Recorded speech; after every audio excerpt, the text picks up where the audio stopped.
Hindsight is a wonderful thing.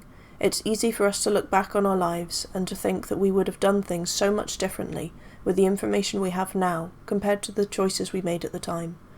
I thought it could be interesting to have a look at some advice that people in their 40s would give their 20-year-old selves, and to see what I can apply to my life, and to share my opinion on some of the advice that is given. I'll leave a link to the post that I'm using in the description below. The first piece of advice that they give is completely relevant, I think, definitely to my life and probably to most people's lives in their 20s, and probably in their 30s as well. It's that your life won't turn out as you envisioned in your 20s, but it will be extraordinary, amazing, and yours. Cultivate strong and diverse friendships. Focus on those, not the toxic people, and have a hobby you love just for you. It's definitely true, because I think we have this wonderful idea of when we're in school, what our lives are going to be like when we leave school, or university, or college, or whatever it is you're doing. Myself and most of my school friends had this plan of when we get married by the time we were 25, we'd have children by the time we were 30. It was just this timeline of events that we thought would happen. Obviously we had no idea what life would bring us, but we thought finish university at the age of 21, start a brilliant career, get married at 25, then we'd have children by the age of 30, and then we'd just have our lives completely put together and sorted. But that's not often the case. Often our 20s are a time where we learn and discover more about who we are. It's a time where we want to try lots of different things to see what we like and what we don't.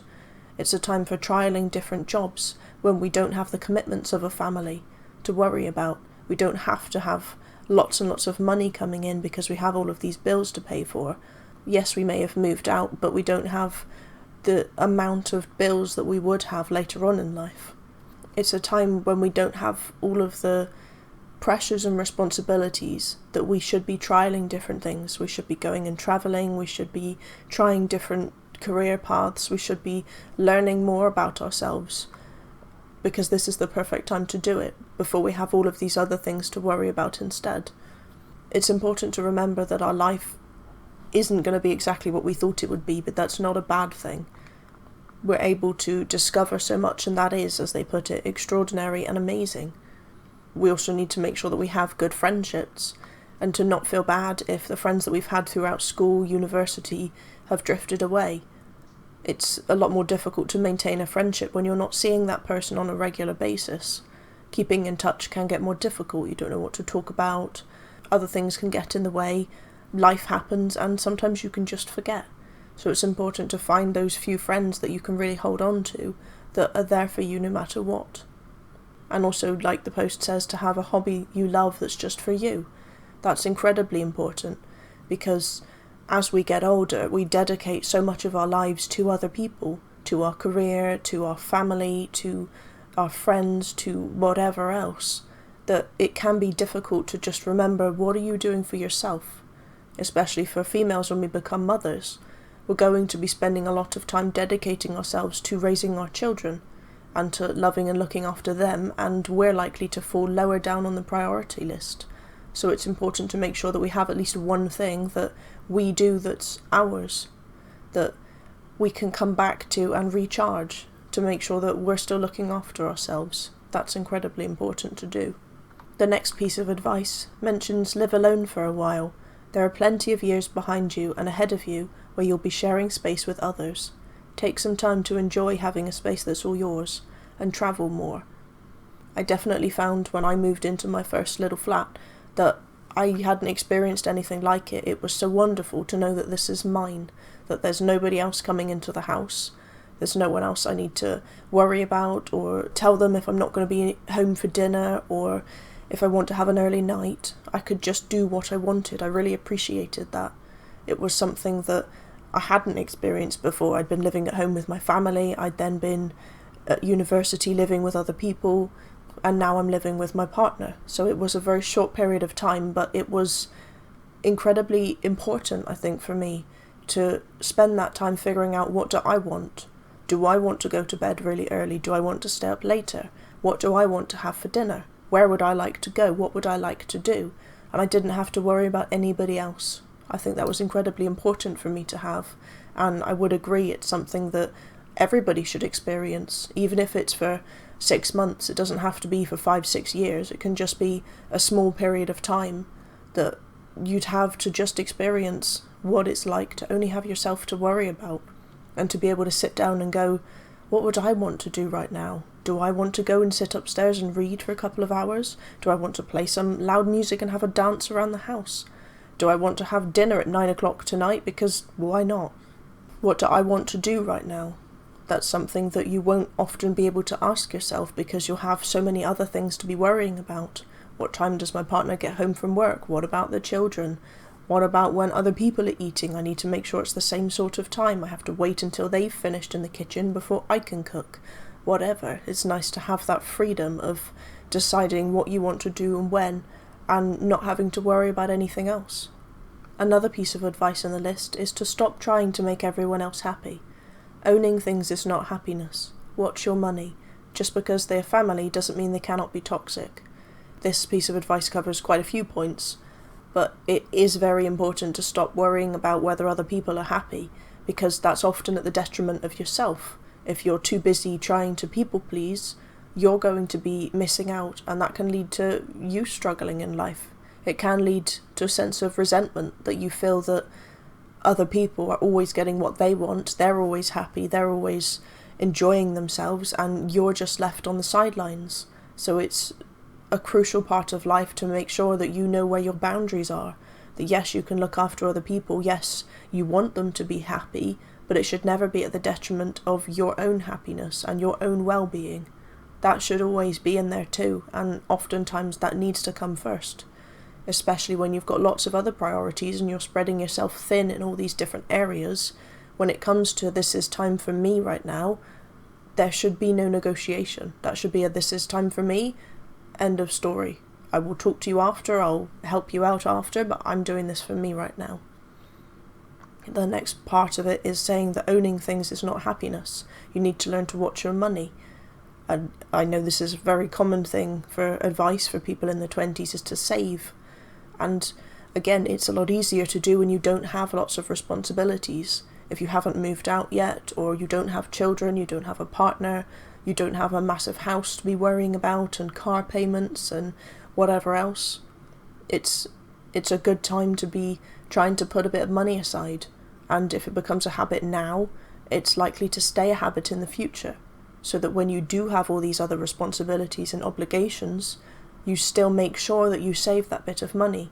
That can help for going on holiday, that can help for a sudden problem with the boiler, or something that all of a sudden needs repairing. It's always good to have that little fund for a rainy day. And the last part is that they mention just because they're family doesn't mean they can't be toxic. And this seems to have come up quite a few times in the post as I was reading it. It can be very difficult when you have family members that are maybe not helping you grow and having a beneficial relationship with you. It can be difficult to identify that in the first place and to know what to do with it. It can be very difficult when you have family members that, whether or not they're toxic, but they might not be bringing out the best in you or having a proper two-way relationship with you. They might be just taking from you and expecting you to give your time, your energy, your money, your freedom, your whatever for them, but not expecting to have to give you back anything in return. That can be very difficult. So it's a difficult one to have to admit to yourself that maybe a member of your family isn't actually someone you should have in your life, that it may be a very difficult decision to make of whether you cut them out completely or whether you just limit your time with them. And that's not something that I can give advice on because it's so individualistic. It depends on the circumstances between you and that person. It depends on the upbringing. It depends how you take criticism, how they take criticism. There's so much involved in it that, yeah, it's important to make sure that you know that some family members can be toxic, and if they are, then you need to do what you feel is right for you regarding that person. Don't think that because they're family you have no choice in the matter. You have the right to be able to sever ties or to limit a relationship with anybody, whether that's a very close relative to you or whether that's just a distant friend. You have to have boundaries. You have to have respect for yourself and your self-worth, to know this is not right for me, this is not helpful to me, and I need to do something about this. The next piece of advice says, find the energy to love yourself first. Don't look for love in men, friends, or children you're not ready to have. Save more money, exercise more, and eat better foods. I sort of mentioned this in my video the other week, of learning to love yourself, learning to maintain those boundaries you have, and to respect yourself enough to know what you deserve, what you should have, and also to not expect other people to fulfill that. You're not expecting anybody else in your life to love you and to make you happy and to look after you. That's your responsibility. You can't expect anyone else to, because they might not always be there. They might have other things come up that they've got to leave and look after themselves, and then you're left with nobody. It's not anyone else's responsibility to look after yourself. So you should not be looking for a man to fulfill that for you. You need to have that first, otherwise you're putting wrong expectations into that relationship, and it makes it more likely that it's not going to succeed.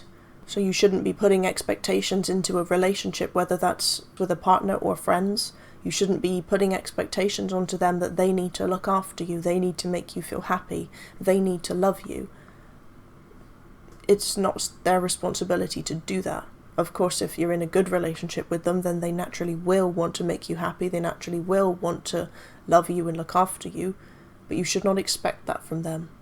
And yeah, you definitely should not expect that from children, especially if you're not ready to have them. Don't feel like you have to have children now because all of your friends are, or you said that you were going to have them by a certain age, as I mentioned a bit earlier, or whatever. You have children when you're ready to. They're tiny human beings that rely on you completely and require an awful lot of you, that you don't want to be unable to give the best of yourself to them because you have so many other things that really you should be working on first. Have them when you're ready to have them, not when anybody else says that you should, or when you feel obligated to do so. And I'd mentioned the save more money before, but the exercising and eating decent food is definitely a good thing to do, especially when you're young, because it does get more difficult as you get older to maintain your healthy weight and your healthy lifestyle. Your metabolism will slow down. It gets more difficult to exercise as much as you did when you're younger, so as long as you look after yourself when you're still young, it's easier for you to do so as you get a bit older. The next piece of advice is to make friends and cherish them. You will need each other in your 40s.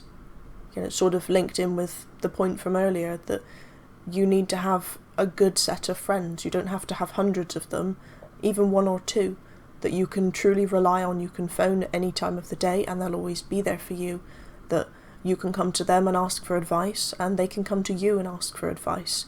You need to have good, decent friends. It's important to do so. And also it gets more difficult to do as you get older, especially if you're in the same job. How do people meet friends? How do people meet anybody when they're older? It tends to be in their work. But if you're in the same job for a number of years and nobody new is being hired on, you're only seeing the same couple of people every single day. So it's important to find friends when you can and to keep them. Friends are extremely important to have because you need them no matter what you're going through. They can help you to look after your children when you go for a date night with your partner. They can be a shoulder to cry on if you're going through a difficult time. They can provide advice if you don't know whether to carry on in the career you're in or switch to a different one. It's always good to have someone you can go to. And having friends that you've had for a number of years is invaluable. You can just go to them with anything and they'll always be there for you. And obviously, according to her post, that you will need each other in your 40s, so it's good to have someone from an earlier age that you have known for all these years. You've gone through a lot of things together. You've gone through having children, having partners, buying a house, going through different careers. You've shared a lot of experiences together that will just make your bond stronger. The next point is to quit apologising. You are not responsible for everyone else's happiness at the expense of your own. Again, that's sort of similar to one of the points I mentioned earlier, that it's not up to you to make other people happy, especially if it goes against your own happiness, your own well-being, your own self-worth and boundaries. You have got to make sure that you know what your boundaries are and nobody crosses them. If there are people that are constantly pushing against your boundaries and not taking no for an answer, then you need to question whether there's someone you want to have in your life. You should never feel sorry for telling somebody no, that this isn't okay with me. A little quote that I love is that no is a complete sentence. You don't have to give a reason, you don't have to apologise for it. I'm really sorry I can't do that. No, if you don't want to, if it goes against your boundaries, or if it's too much for you to do right now, you've given enough of yourself, you need a bit of time for you, then just say no. And if they can't accept that, then maybe they're not someone you should have that close to you. The next piece of advice sort of expands on this a bit. It says, no matter what you were told about being a good girl, you cannot have everyone like you. So if and when it comes down to a choice between you, which is your success, emotional health, and financial worth, or being liked, choose you. You should never have to put your potential success or your happiness on the line just to make sure that other people like you. You should never have to pretend to be someone you're not. You should never have to downplay your abilities or your strengths or your passion. We only have one life. We don't want to be sacrificing a lot of things that could make us happy just so that we're liked by other people, just so that we're popular. It's something that seems massive in school. Everybody wants to be in the popular group, but once you get a bit older, you realise that it's not about whether people like you or not. It's about doing what's true to you. You shouldn't have to make a compromise between that, because it's so much more important to look after yourself, your success, emotional health, and financial worth, as they've said in the post, than it is to make sure that other people like you. There is no comparison. There should be no argument. It should just be, obviously, you need to choose to look after those points rather than worry about being liked or not. The next piece of advice is to never work for someone who demands loyalty. Work with those that earn it. That's something that I definitely always have myself, is I don't just give people my trust and my respect. I will treat them well, obviously, but they have to earn that respect. They have to earn that trust. I don't just give it out to everyone.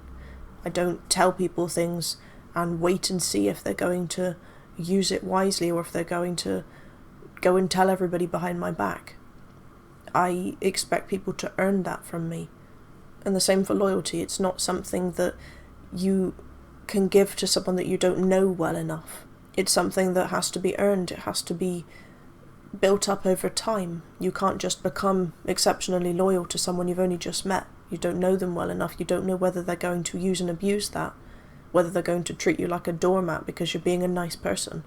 You want to hold a bit of that behind a wall to see, can you trust them with this bit of yourself you've given them? If you can, then you can share that little bit more and go from there. You don't just want to dive straight in and wear your heart on your sleeve, because sadly there are a lot of not very nice people in the world who will act very nice, act very kind and like you can trust them, and then as soon as they get the opportunity, they go straight behind your back. You don't know if you've met someone like that or not. So you want to make sure that you don't give them all of you, because you are very important, you are very valuable and very special. You don't want to just give yourself out to everybody. People should earn the right to get to know you. That doesn't mean that you're better than everybody else. It just means that you shouldn't give all of you to someone unless you know that they're worthy of that, unless you know that they're going to look after it. It's like a precious gift yourself that you're giving to someone. You want to know that they're going to look after it and treat it with respect and not use and abuse it or take it for granted. Because once you've given that part of yourself, it's a vulnerability. It leaves you open and means you can be hurt. So you don't want to be giving this out to everybody. You want to make sure that the person or the people you give it to will actually look after it and will look after you too. The next piece of advice is to take care of yourself at least as much as you take care of everyone else in your life. Again, that kind of goes back to some of the other points. A bit of a running theme by the looks of it. People have almost taken themselves for granted and not realised how important it is to look after yourself and to do what is important to you while you're still young. I guess they've just focused on making other people happy, doing what their parents want them to do, or what their friends think they should do, or what social media suggests is the right thing to do, and they've not stopped and listened to themselves to see, what do I want to do? What is right for me? That seems something that a lot of people wish they could have told themselves, so I guess it's very important to make sure that we are doing that we are checking in with ourselves and seeing what do we want to do, what is right for us to do, and doing that. Another piece of advice is maybe a little bit cynical, but I guess can be true and is important to make sure you can do, is to save money so you always have the option to walk out on a job or a partner. I guess you don't want to be stuck inside a cage feeling like you're trapped, like you can't leave because you don't have any money, whether that's in a career you're not enjoying or whether that's with a person that you don't feel is right for you anymore. You want to make sure you've got a way out, whether that's saving money or whether that's friends and family you can rely on and you can go to and say, help, I don't know what to do in this situation. Can you offer me some advice? Or can you help me with what I'm trying to do? It's always important to have a plan B or a plan C or whatever, to have another way out, just in case what you're trying to do doesn't work out. We always want the best and we always hope for the best, but nothing in life is certain, especially when it involves other people, because people are unpredictable. We don't know what they're going to do from one day to the next, so you can never 100% know, I'm definitely going to be in this career forever, because maybe tomorrow the boss leaves, a new one comes in, and it's completely different. Maybe you're with a partner and then all of a sudden they change their mind, or a family member dies and they become a different person, whatever. There's so many different things you just don't know about. So you never want to put all of your eggs into one basket. You always want to make sure that there's something else or someone else you can go to just in case things get difficult. That doesn't mean that you should never be fully devoted to someone or to a career that you love, but it's always making sure that there is something you could do instead. You're not stuck in case you ever get to a position of, what do I do now? I don't like this, but I don't know what to do about it. You always have that option. And the last piece of advice that I'll mention in this video is a little bit morbid, but I guess true when you're in your 40s, that you've got to be aware of, is to not put off your travel dreams until someday, because someday is not promised, and don't wait for a bunch of friends' deaths to remind you of that fact. It's something that definitely happens as you get older, that you do start to realise that we are all human and we do have a limited amount of time on this earth. We don't always want to be putting off everything for another day, going, oh, I'll focus on this now, I'll wait until another time to try this wonderful thing I want to do, or to go after my dreams. Your 20s are a perfect time to do that, because as I said at the start of this video, we don't often have as many responsibilities as we would later down the line.